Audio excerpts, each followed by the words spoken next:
Hey, Black Sheep Nation. Welcome to another episode. Today, we are privileged to be sitting down with Dan and Roger from Tracer Burnout Podcast. These two gentlemen are veterans who understands that sometimes the best way to deal with the chaos of military life, transition, and everything that follows is simply to sit down, tell the truth, and laugh about the insanity that goes on from day to day life. Tracer Burnout brings the kind of conversations that you would expect from when veterans sit down and have a conversation, and pretty much what you can expect from this podcast today. It's pretty much what happens when the uniforms come off, the stories, the dark humor, the lessons learned, the mistakes, and experiences that are probably shared, and some might laugh about, some might not. Most of the time, look back and you say, well, it seemed like a good idea, and maybe it wasn't. Today, we're going to try and go a little off script, but there will be no pretending. And to be honest, no need for approval. Just a bunch of veterans having a good conversation, talking about life, service, brotherhood, pretty much what happens during and after life in the military. And what I'll tell you is just grab a seat and hold on, because today, Black Sheep Platoon Podcast meets Tracer Burnout. Dan and Roger, welcome to the show. Thanks for having us, guys. Thanks, gentlemen. Hey, I greatly appreciate you guys being here. And we might as well go ahead and start it off. Take me all the way back to the beginning. You guys started Tracer Burnout. What happened? What changed in your lives? What made you guys decide that, hey, this is what we're doing? We're going to knock this out and just, share our story with everybody else. Whose brainy idea was this, Dan? This was my brainy idea, but That was the first mistake. I had been retired for a couple of years, and late one night, I was spending time decompressing and reading all the books that I told myself that I wanted to read. And I was drinking the fine malted exports of Scotland. And late one night, I got a text from Roger, who's beginning his transition out of the military. And he's like, hey, how do you feel about starting like a 501c3 or something to help veterans? Hacked idea. Yes. In some way. What do you think about that? And I just texted him back, call me. And he did immediately. It's like, I meant to call me tomorrow or something, but sure. There's no such thing as an implied task. 10:30 at night on a, Tuesday night or whatever it was. Sure. Why not? But Roger was bored sitting there in his hotel room with his wine and cheese by himself. It's true. I was up in Boston. Yeah. I was up in Boston, for your listeners. The home base program is part of this Red Sox Foundation.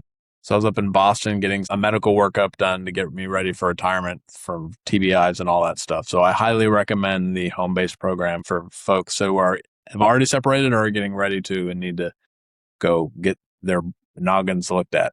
So I'm sitting on my bed and Dan has the idea, podcast, veteran, sit down with another veteran and talk. And I thought to myself, wow, that sounds really thoughtful, straightforward, very practical. Let's take this to 11. And so over the course of the next few weeks, really months, we created this thing. We wouldn't start recording ultimately for another 6 or 7 months. The main thing we needed to do, though, Dan, was to identify the name. What is the best name? And these text threads going back and forth trying to figure out what we wanted to name this thing. Honestly, I wish we would have saved a lot of those, because you want to talk about a whiteboard session. I was in Virginia and he was here in North Carolina still at the time. So we were physically separated. So a lot of SMS messages, iMessages late. And we settled on Tracer Burnout. Yeah.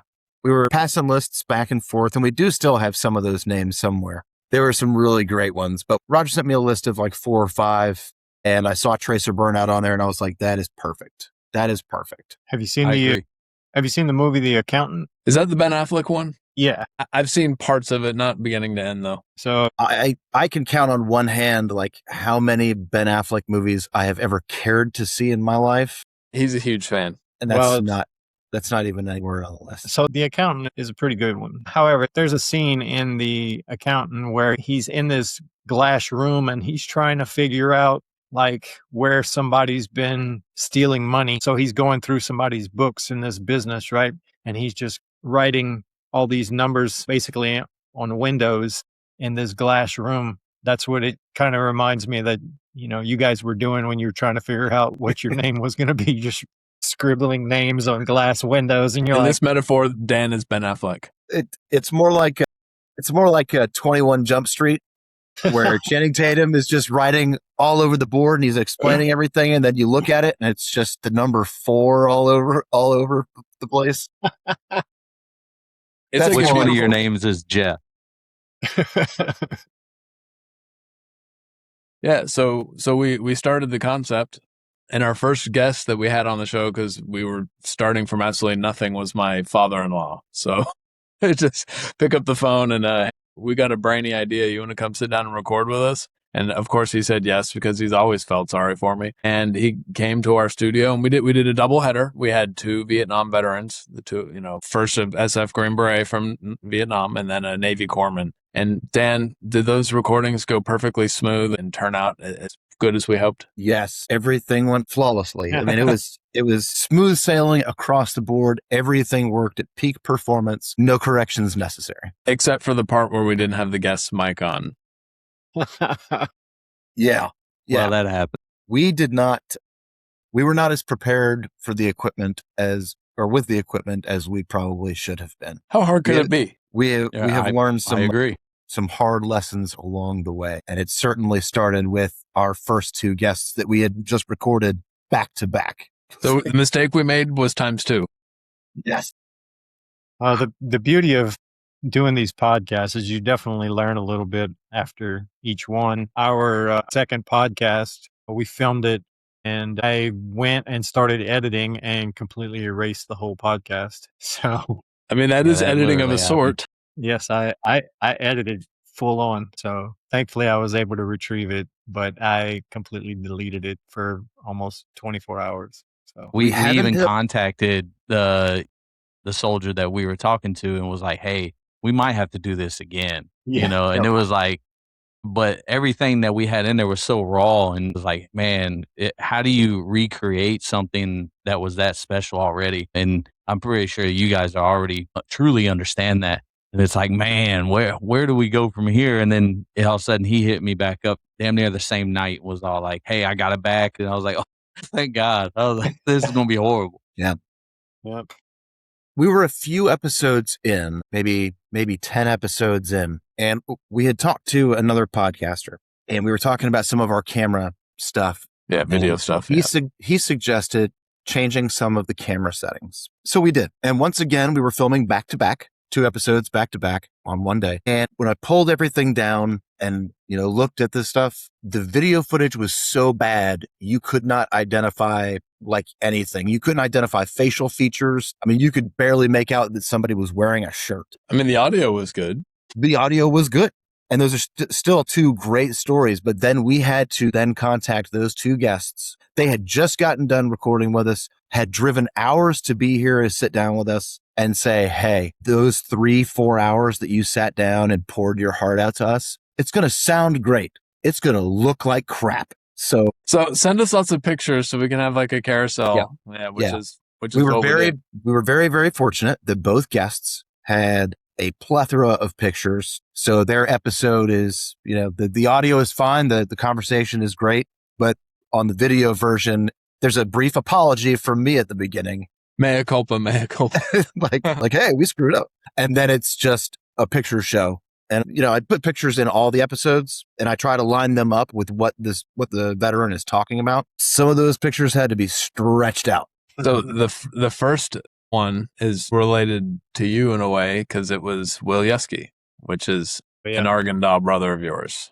Yep. So yeah. Speaking of Will, did you see the other guy was a Marine vet who was in Beirut during the embassy bombing, and he had just been relieved. He was actually in Ranger School. He was in Ranger School, yeah, when the barracks was bombed, and he knew all those guys.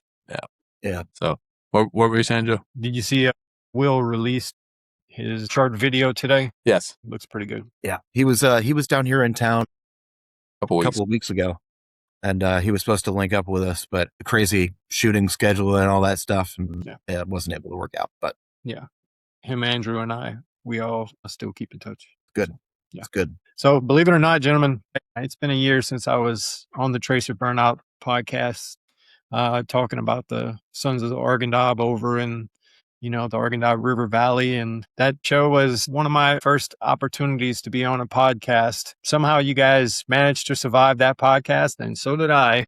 We had some tech issues with yours too. Well, we did, but that was internet based. Well, thankfully we made it through. Obviously, since then you guys have had an opportunity to meet a lot of interesting people, had quite a few wild stories along the way.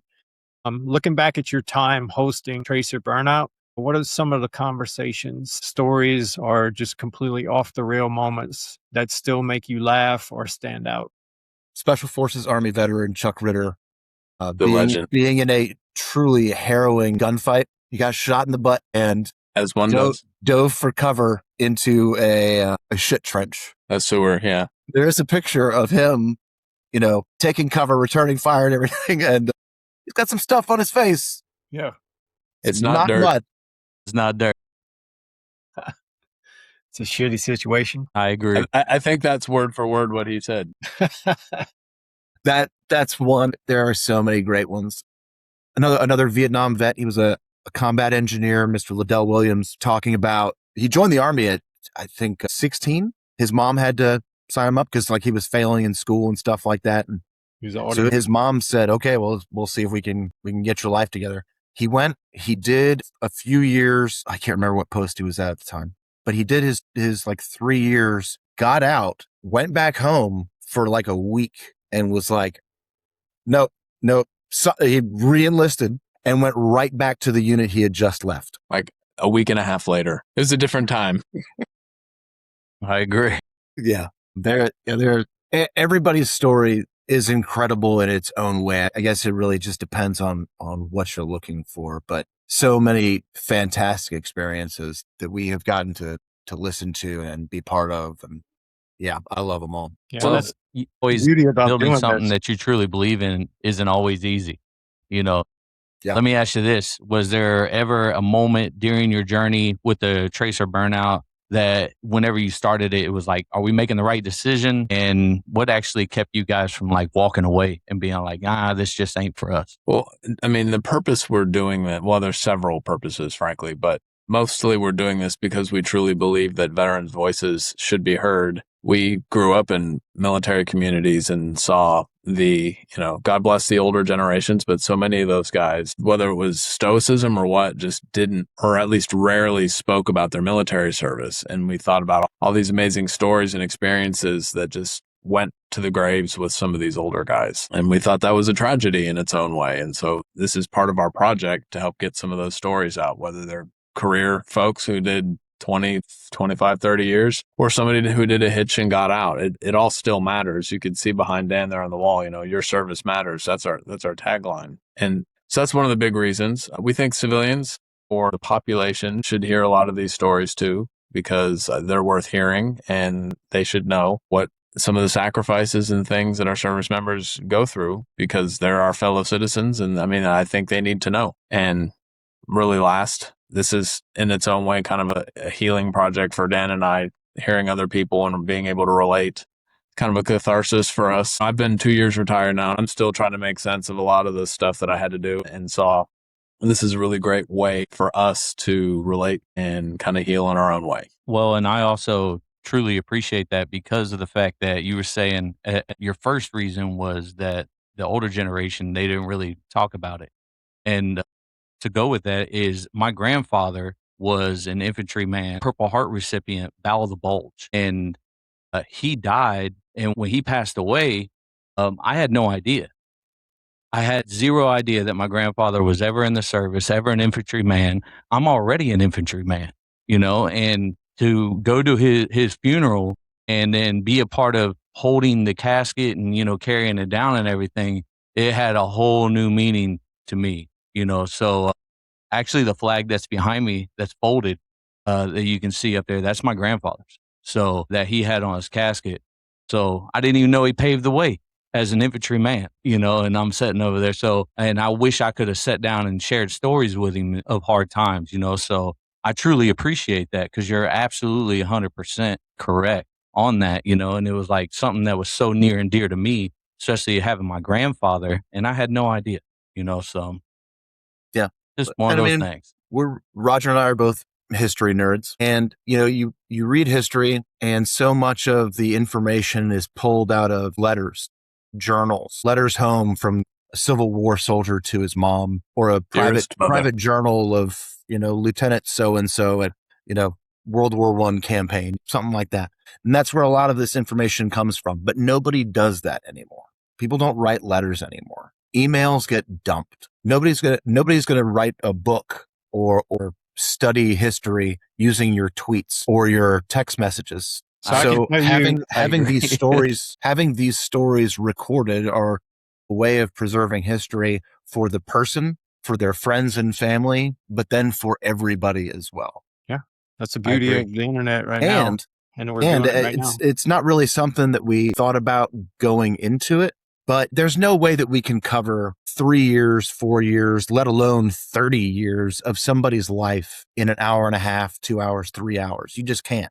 But what it can do, what these episodes can do, is they can open up sort of a doorway for coworkers, friends, family, children to say, hey, let me, I didn't know about this. Let me ask, grandpa, grandma, uncle, aunt, mom, dad, whatever, about this. So if we can tick off one thing during our conversation that gets those people asking the veteran more questions about their time in service, then that's even better. I love that.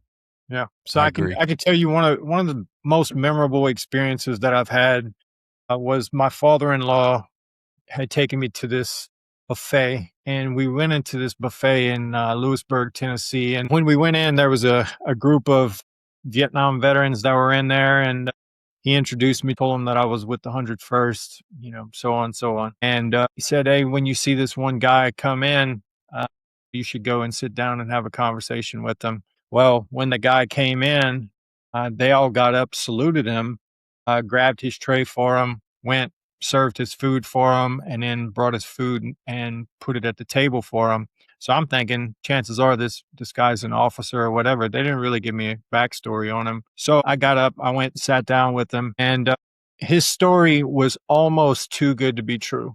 It sounded almost too good to be true. He jumped in on D-Day. He was a paratrooper, landed in a canal. Almost everything that you saw in Band of Brothers was kind of his story, like a lot of it. And then when he passed away, the same exact story that he had told me while we sat in that restaurant was the same exact story that was written in the news article. So every word that he had said was 100% true. So, just having the opportunity to sit down with him and listen to him and hear his story coming directly from him was really impactful, to the point of where when he passed away, I reached out to the powers that be at Fort Campbell and tried to get a special team to go out there and pay their respects to him, because he was one of the last World War II veterans from the 101st that passed away. And then he was right down the road in Lewisburg, Tennessee. So, whether or not they sent a team out there, I have no idea. But, it's stories like that absolutely deserve to be shared. And, I hope that Lawson and I, we're doing, the Lord's work, doing that, sharing people's story, just like you guys are doing over at Tracer Burnout, just trying to share people's story, Yeah. And that paratrooper, if you hadn't sat down with him and asked, he probably would have never said anything. Yeah. He was content just sitting there eating alone. When I went and I sat down with him and I told him that I was with the 101st, it was like his face lit up. It was just like, hey, it's nice to sit with somebody from common soil. So yeah, it made his day. And, to be honest, looking back, it was an honor just to be able to sit in his presence and hear his story straight from him. So that's awesome, man. That's awesome. But hey, so let's go on to a more upbeat, more uplifting conversation, or uplifting topic, if you will. So veterans in the civilian world come with a lot of baggage, and people look at us and they think they're angry. They come with a lot of baggage, PTSD, whatever the case is. All true. And yeah, of course. and we survive basically off of caffeine and bad decisions. our knees are pretty much shot by the time we're in our 30s for me, because I joined so late, in our 40s. And most of our conversations generally start off with, no shit, there I was. So with that being said, here's my question for you guys. As certified experts of caffeine, do you think energy drinks are superior or coffee, and why? Coffee. We're unanimous on this. All day. Really? Coffee. Yeah. Yeah. Energy 6 days a week drinks- and twice on Sunday. Energy Now, coffee- drinks are overpriced formaldehyde. Formaldehyde. Now, Yeah. coffee beans or ground? I'm not a snob. I don't care. You know the old coffee cans? They used to come with like the coffee extract Yeah. that you would pour into the giant thing of boiling water and stir with a big old spoon for your mess hall coffee. I will take that. I don't care. So all coffee is good coffee. However, if I have the opportunity, I will absolutely grind my own beans. Absolutely. Yeah. Life is too short. So I can tell you that Black Rifle sent us coffee beans while we were in the Oregon job. And unfortunately, we didn't have a way to ground it. So that became kind of like a snack for our guys that were in the towers. You can definitely eat. Yeah.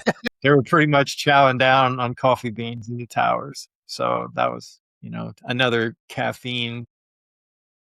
What was it? Rippets and Tigers, right? Rippets. I will about still all we throw down had. with some Rippets once in a while. Yeah, Just for nostalgia's sake. Yeah. Yeah, but Sometimes Rippets- I go out to the, just get it just because I see it. It's like, man, I see it at a gas station or something. And then I catch it in the car and then it's never opened and I end up throwing it away. It's like, I just bought it for nothing just because I felt like I needed it, Yeah, but a 4-ounce can of Rip It compared to an 8-ounce can of Rip It, is no comparison. I agree. 4-ounce can superior. Especially when you're dipping a Black Rifle coffee up there when you're on patrol and everything. And it was sitting in a pallet in the direct sunlight for 3 days. Yeah, it was nice. Double dose. Well, that's good. Absolutely. All right, let me ask you this. What's one part of the military culture do you wish civilians would truly understand? And then give me like a one that you probably think that we probably shouldn't explain to them at all. The military sense of humor is the one that you just don't bother trying to explain it. Please don't try. Yeah, It's not. I agree. I mean, if they're like an EMT or, law enforcement officer, fireman, they'll get it. Even some professional athletes, I think that's close enough. Yeah. But Yeah. I mean, you're going to be spending a whole lot of time and energy trying to explain something that most people just can't understand and are just going to look at you weird when you make that joke. So just don't. Just let it go. What's something that you wish that they would understand better, though? Punctuality. I was going to say this. Hey, thank Yeah. you, Dan. I appreciate that. If you're 5 minutes early, you're 10 minutes late, right? When I was a young soldier, I had it literally beaten into me to be on time. I love that. And here I am, and I was like, 18 years old. And here I am in my 40s, and I still am so paranoid of being late. I will be early for everything, to the point where it upsets people sometimes. Like, why are you here? Like, you don't need to be here for like another 20 minutes. And it's like, well, would you rather I'm here now or be late? But it's not just that. It's one of our guests that we had on recently, Greg Archbold. He was talking about it. And it's the meeting in the civilian world, the meeting starts at 9:00, right? And so at 9:00, people are starting to show up and the presentation's not ready. They've got to plug in the computer. They've got to get my coffee. Get the slideshow right. They've got to start, jawing around a little bit before, and the meeting doesn't end up starting until 9:20, 9:30. No, in the military, the meeting starts at 9:00 and you are in your seat at 8:50 and you're doing your jaw jacking and getting your coffee at 8:45. And if you're giving the presentation, you're there at 8:30, 8:15. You've probably been rehearsing for 20 minutes already. Yeah. And you've already been in your office, your cubicle, your station, wherever, practicing it for the last 2 hours. So I agree. I'll tell you who is the biggest culprits of that exact thing. Tattoo artist. Biggest I was culprit. going to say of the that- cable guy, but No, tattoo people artist. don't really use cable So, anymore.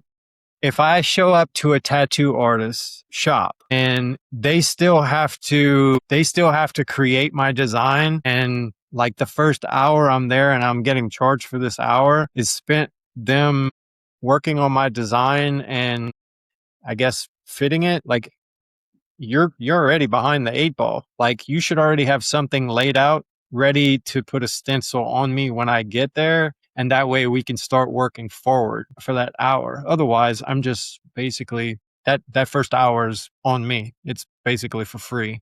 How much of that do you think is a business ploy to get you to pay for an extra hour? None. I just think that's just what they're used to. So They're artists. I can tell you that there's an artist by the name of Kadir. He's on Instagram under q.inks. Amazing artist. Absolutely phenomenal artist. I showed up to his shop, drove from Oklahoma to Arkansas to get a tattoo, showed up to the guy's shop. He was waiting on me. And pretty much when I got there, he was like, all right, brother, let's stencil you and see if you like the positioning. Stenciled it. I was like, yeah, man, looks great. Let's start inking. And that was the end of it. And like that right there is basically what you expect in the military. Like, you show up and you get to work. However, not exactly what you come to expect. And I just kind of laugh it off and just say, man, it's other people's kids. Like, what are you going to do with them? You can't train them. You can't stop feeding them. You can't tell them to go somewhere else. That's like considered holding them hostage. So it's like, what am I going to do with these people? And you try to like, hey, I've been here, but I'm not trying to be an asshole either to anybody, It's like, so, and even at VA appointments, I show up and they're like, hey, you can't sign in until you're a half hour before, and it's like, well, I can't help it. I'm an hour and 15 minutes early. I want to make sure I checked in and everything. I didn't know what traffic was going to be like. I was scared, Yeah. Well, I mean, and that's another one, right? That you make a doctor's appointment or VA appointment or tattoo appointment or whatever the case is. You make an appointment with a professional for a set time. And then you're sitting there filling out paperwork for the next 10, 15 minutes before they even start to do anything. And if you're lucky, you're actually getting seen for what you're there for an hour later. It's just time management outside the military just drives me insane. I also think that it bothers me even more because the VA, I consider it to be a piece of a military organization, and that the people that they should hire should be exactly that. They should understand who they're representing and what they're actually doing. And the people there understand time management, that need to be seen. Because I'll sign in 30 minutes early. My appointment might be at 1500, but next thing you know, I don't even go to the back until 1545 or something. And it's all like, all right, well, now I'm upset. And then you want to talk to me about why I'm upset. And then I'm trying to tell you how to do your job, but I can't prescribe my own pills to me. So it's all like, hey, look. Yeah. If you can't see me until 1545, then let's make my appointment at 1545. I agree. If you want me to wear 30 pieces of flare, then tell me to wear 30 pieces of flare. Exactly. You have a lot. There's only one thing in your life that you can never get back once it's gone. Mm-hmm. That's time. That's time. I agree. I agree. So it drives me nuts, man. Absolutely. On that same topic of kind of like respecting our time. So obviously we're all veterans. We've all been in the military. So respect is obviously a big thing for all of us. So what's a characteristic that you guys identify when you're first meeting somebody or when you're having a conversation with somebody? What's a characteristic that just kind of stands out that lets you know, like, this is somebody I think I can trust? Raj, that's an easy one. It's as old as some of the oldest stuff I learned when I was a kid, and that's especially if it's a man. Good handshake and eye contact. Yeah. So a lot of kids don't get that these days. All right. So what if they give you eye contact and a good handshake, but they stay sitting down? That's a no-go for me. Yeah. I mean, really? in most cases, that's a no-go. I mean, that's kind of dismissive. I mean, I wouldn't care if they had a pile of paperwork all over their desk and the phones are ringing off the hook. I mean, stand up, man. Stand up. Man, yeah, give me 2 seconds of your time. At least stand up. Yeah, you can sit right back down and bury your face in all that paperwork again. Give me 2 seconds. Go back to playing Candy Crush or whatever you were doing before. Yeah, and you don't even have to know me as a person. It's just the fact that if I step into your presence and you feel like I'm in a position that you should respect me, at any point in time, you don't have to know my history, who I am, or anything. But as soon as you stay seated, then to me, it's a sign of disrespect. Yeah, pretty close. Yeah, I think that's fair. So with that same, on that same note, so what's something that somebody can do when like they first meet you and like right off the rip, you're just like, and you lost me? For me, it says a lot about the way you treat people, especially the people that can't do anything for you. Bingo. If you treat people like crap for no reason at all, that says a lot about you. And that's not really somebody that I want to spend my time with. I'm not saying you got to agree. kiss everybody's butt, but I mean, just be a decent human being. That's all I'm asking for. That's all we ask. Let me ask you this. How many times in your guys' career, I know mine has been several, but I'm also curious, am I just the only one, that I go into, it could be anywhere. It could be CIF, or range control or something like that, and I constantly get told how they can't help me. It's all like, hey, we didn't do this. We're about, 15 minutes and we got to go take lunch or whatever. And it's like, no, I can't do this. I need you to fill this out. And you need to go over here and get this filled out. And then you can come back and talk to me. And it's all like, and I'm just curious, do you guys have anything like that? Yeah, I'll pick on the logisticians for a couple minutes because that was a big one. Same for me, big one throughout my career was don't be the guy who would rather spend 5 minutes explaining to me the myriad of ways you can't support the operation and rather just spend a minute or so explaining to me how we can get to yes. Yes. Let's get to yes. You understand the intent of what we're trying to do. If there's letter of the law stuff that's in the way, then let's figure out how we can mold this to get to yes. Yeah. What about you, think Dan? sometimes in the Army, people work harder to not just get to yes than they do just to get the job done.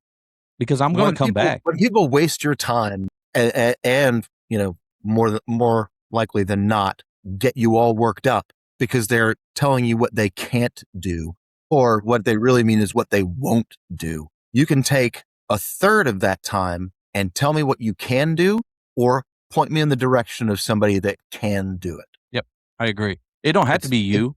Just help me. I didn't ask to be here. Yeah. I don't need to know that you're going on your break, CIF lady. I don't need to know that.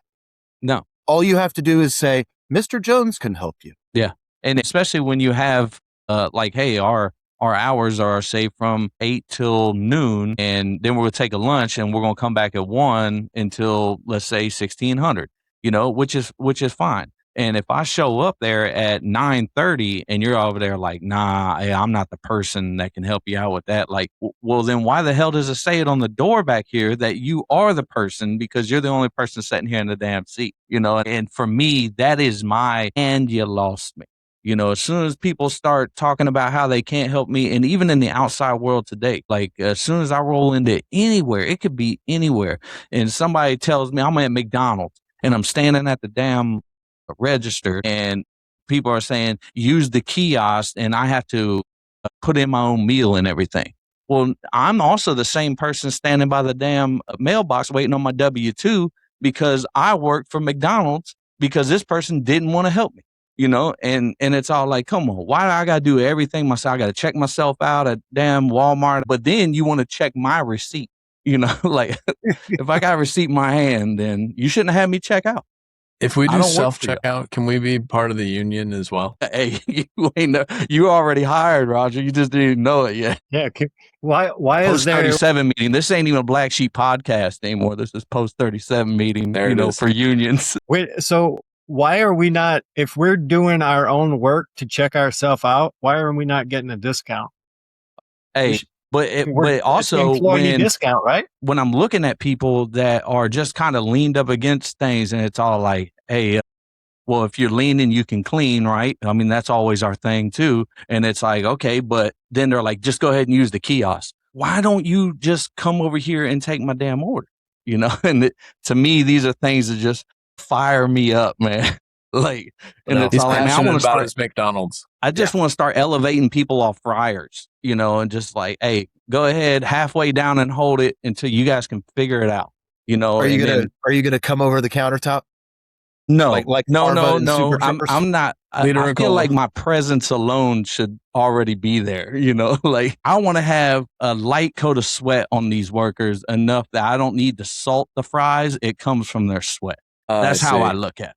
A liter of cola. That's unhygienic. A liter of cola. It's for a veteran. 1 liter of cola. Like, did you say liter of cola? Yeah, absolutely. That's how I feel, but I'm just saying these are the little things that it's like, as soon as I get any part of that, it's like, just don't even talk to me. And you can't come back from that. I feel like once you told me that you can't help me out with anything, like you were saying, Dan, like, hey, once I don't need anything from you anymore and you don't want to be a part of the solution, you want to be a part of the problem, then just get out of the way. Well, the little things matter, details matter. And that's something when we were all, teenagers, we probably rolled our eyes when adults dug in our rear ends about this too. Like, oh, what's the big deal? Blah, blah, blah, blah. But as you get older and hopefully wiser, you start to realize that the rot is in the small things, right? That the small things are indicators of bigger problems. Yeah. I mean, you look at any successful service business, right? Whether it's a nicer sit down restaurant or a fast food place, a hotel chain, or if it's just a coffee shop, the places that are the best and have the best reviews, the best rankings, the best amount of return customers. And it doesn't matter the price. The price doesn't have to be the best or most competitive. If they have great customer service, they will expand. They will do well. And the product doesn't have to be the best. Roger, I got a question for you. You were saying that as we get older and wiser, my issue is that a lot of the people that I run into, especially in the military, in these other roles, it could be an in and out processing or something. They are around our age and they're still telling us that they can't help us. And it's all like, man, I just don't feel like I have the time, or do I want to have the effort to train them? Train middle-aged people. Right. On how to be decent, at their job. Yeah. The only thing I can think to do is if their federal employees just do a open records request and figure out if they got a disciplinary issues or anything. But that's just taking up more of my time. And I could be sitting here hanging out with you guys, complaining about it. Now get off my lawn. Okay. So guys, along the way, in your journey with Tracer Burnout, you've gotten to obviously meet quite a few exceptional people. You got to hear a lot of exceptional stories, and you've contributed to helping a lot of people on their journey, including myself. So with that being said, what's the overall legacy that you're hoping to leave behind with Tracer Burnout? Don't know. I hadn't really thought about. It's funny because Dan and I have been talking about this lately, about to brag on ourselves a little bit. We think the show is a solid product. We joke it's not a slick, corporately produced product. It's 2 guys putting a thing together, Dan doing most of the editing legwork. But we've built a pretty impressive network just through determination, grit, and time. And that's one of our jokes is we don't really know where this thing's going, but we don't want to stop. And we're just kind of putting it in God's hands. We've met some amazing people along the way, and we have been able to connect veterans with outside agencies, with other veterans that are doing something, great. Being able to build that network I think has been great. But as far as the legacy for Tracer Burnout, I think the best legacy would be something that Roger and I are not even around to see, where maybe 50, 80 years from now, somebody's grandkids or great grandkids goes back and listens to their great great grandfather talk about their time in Vietnam, or, great great grandma talk about her time in Desert Storm. Yeah, it's kind of like burying a time capsule. Yeah. Exactly.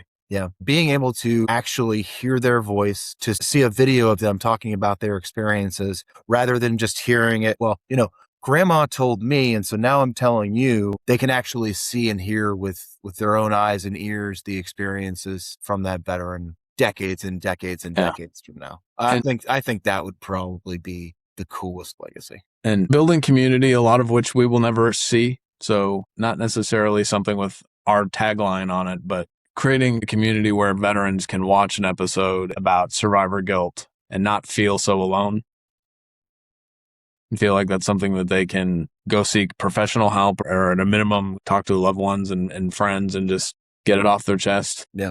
I mean, that's one of the great things about the show is that every veteran's experiences are different, but in so many ways, we're all the same. And it doesn't matter your branch or your themes, your MOS or your rank. There are certain things that we all experience just the same. And sometimes you can listen to an episode from somebody who's 20 years younger than you, only did a couple of years, but they came across a situation that was very similar to yours. They handled it this way. you handled it a different way. Maybe there's something that you can learn from it or something that you can glean from their experiences that you would have never thought of before. All right, let me ask you this. If there was one person listening to our conversation right now who is, let's say, struggling and they're going through something that they haven't told anybody, what would you want that person to hear from you today? There is absolutely nothing new under the sun.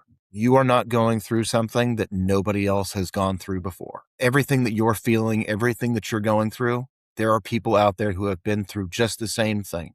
Talk to somebody. I'm not saying get professional help. Sometimes you just need to talk to somebody. I agree. Get started there. The biggest hurdle, and this is what for me, and I personally, and I know a lot of other guys too, it takes a really long time for some of us to realize there's even a problem because we just either jam it down as far as we can and try to smother it. Or in my case was more like, I don't have to come to terms with any of this if I just keep moving. And so if I'm just moving at light speed all the time, then it's fine. And then the first time in my career where I had kind of a slowdown, about 17 years into my career, I had kind of a chill job and I had a slowdown and everything started to catch up.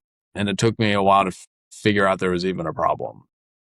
Yeah, we have talked to some older vets and they did their time in uniform, however long it was, and they got out and they went on with their lives and they didn't really look back. And then years and years and years and years go by and they've never talked about some of their experiences. They've just kept it all bottled up and then they reach a breaking point. Don't let it get that far.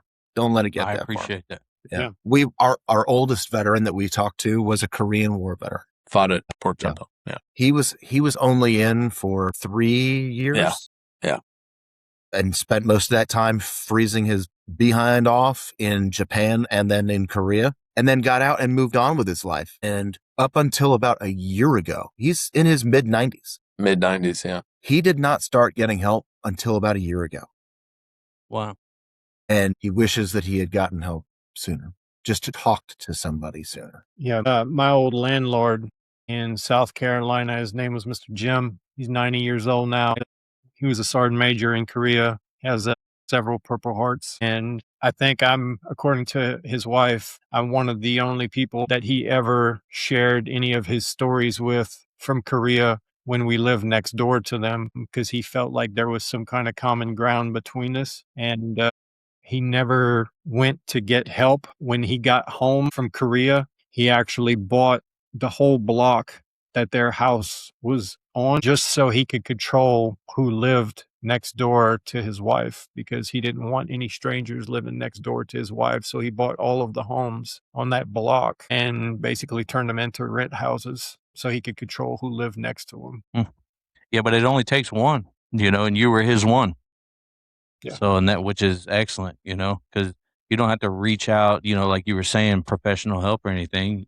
If you talk to anybody, like out here, there's an older gentleman that sets up a tent about 3 times a week, and he just sets like right in front of like the McDonald's out here, and he's got this banner up that says, "Need to talk, I'll listen," and that's it. And he's got 2 chairs that just sits there, and he sits there all day.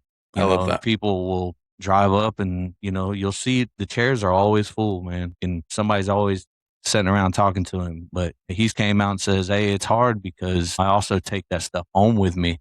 But I can understand that. But for me, it's like, hey, man, it only takes one, especially if you're putting it out there.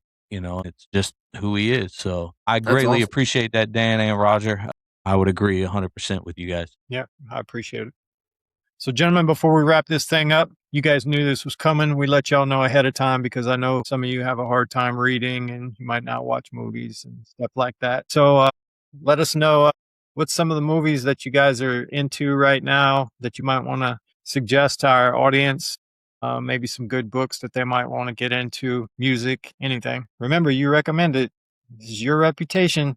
I can't really recommend any new movies because most new movies are hot garbage and they're rehashed from something from 20 years ago that was rehashed from something from 20 years before that. It's just ridiculous. So I won't do any new movie recommendations, but the new George Washington movie was good. That's the one. I haven't seen it yet. Yeah, Roger and I saw it on opening day. It was good. Yes. Die Hard will never let you down. And it is a Christmas movie. Only during Christmas. I suppose unless you're Hans Gruber, then you will get let down. Too soon. If you want an old classic World War II movie, The Great Escape is the greatest collection ensemble of stars, some of whom are actual World War II veterans. Just amazing, amazing movie. And then if you want to laugh, The Other Guys with Will Ferrell and Mark Wahlberg. Yeah. That is the only movie that I have ever watched immediately back to back. Like it was done the first time and I immediately watched it again. I was laughing so hard the whole way through. Are you just quoting TLC songs? I don't understand the reference. Yeah, that's movies. Books. I just finished, or a little while ago, I finished Mark Morris's A Great and Terrible King about Edward I of England, the bad guy from Braveheart. Longshanks. He was amazing book. I have several of Mark Morris's books. They're fantastic. He's a great author, great storyteller. That one's really good. And then right now I'm reading The Last Viking, which is the Harold Hardrada story. That guy's entire life was an adventure. It was so cool. Cool. That one's by Don Holloway? Yeah. Feel like Roger's about to pull something off the shelf. I got two. Yeah, here we go. Go ahead, Roger. I can't recommend it because I haven't read it yet, but my folks bought me the new Metaxas Revolution book for 250th. So I haven't read it yet. However, Metaxas has never let me down. So that's on my to-do list. Old. I love Gates of Fire by Stephen Pressfield. This is the Battle of Thermopylae, so the 300 Spartans. If you read this and then watch the movie 300, it's all basically the same, minus the cartoonish ridiculousness. That's books. As far as movies, I'll go with The Young Washington as a new one. Definitely good. Have seen it. Recommend. Old movies. Blast of the Mohicans. Never lets you down. Amazing soundtrack. The acting is superb. It's more or less historically accurate, and it's filmed in my home state of North Carolina. So there you go. What about Daniel Day-Lewis isn't screaming about milkshakes in that one?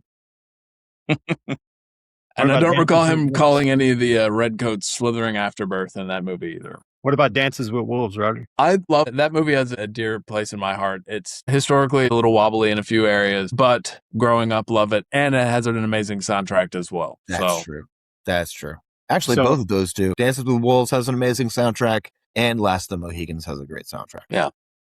So I would like to recommend the movie Pressure. The new one with Damian Lewis and Brendan Fraser? Yes. Yeah. Well, is that the D-Day movie? Yeah.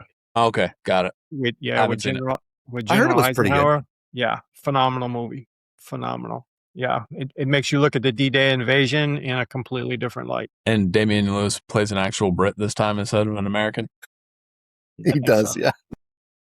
I think he's Montgomery. Yeah. Yeah, I think that's right. Yeah. I really appreciate you guys coming on the show. Coming up next on our next episode for episode 6, we have another incredible guest that's going to be coming on, Mr. Clayton Gerard, who is conveniently, as we discussed earlier, a talented tattoo artist from the Art House in Missouri. Clayton is a former drill sergeant who was also an exceptional non-commissioned officer, but his story didn't end when the uniform came off. It actually kind of just began because he pursued a passion, which was tattooing and art. But his shop is not just a shop for art. He does a lot of great things inside of his shop, outside of just giving people artwork that they carry with them for the rest of their lives. He also does charity work and does fundraisers and does things to help out local community members and raises money to help people that are in need in his community, which is exactly what soldiers should be doing when they walk away from the uniform if it's within their grasp. So his story is about service, creativity, purpose, and finding a new mission after the military, which is, I think, part of where some veterans struggle is finding that new purpose outside of the military. So if you get a chance, tune into our next episode with Clayton. I guarantee it's going to be a good one. But before we go, as always, we'll leave you with a few final thoughts from us. All right. So first, pain changes everyone. Some become bitter, some become unstoppable. Choose wisely. I like that one because I don't think there's anyone amongst us who hasn't faced life challenges, and we all get knocked on our ass. It's all about how you decide to move forward. All right, number 2, I don't think bad things happen to good people. I think bad things happen to everyone. And the way good people respond is what makes them good people. I often hear hurt people. And I don't always agree with that, because a lot of times hurt people know what it feels like. And because they know what it feels like, they don't want other people to have to go through that pain. So they choose the high ground and they make it a point to not hurt other people. So hurt people isn't always an accurate phrase. And lastly, this one's really important. Someone once asked me, what's your favorite place? Well, I don't have a favorite place. I have my favorite people. And when I'm with them, it becomes my favorite place. I hope that resonates with some of you. Find your favorite people and you will always be in your favorite place. So, Dan, Roger, thank you for being with us today. It's been an absolute honor having you guys with us. You are now always going to be part of the Black Sheep Nation. And Sweet. Lastly, we are the Black Sheep Platoon Podcast. And as always, we'll continue to be here until Helen Keller shoots 40 out of 40, baby. See ya. Thanks.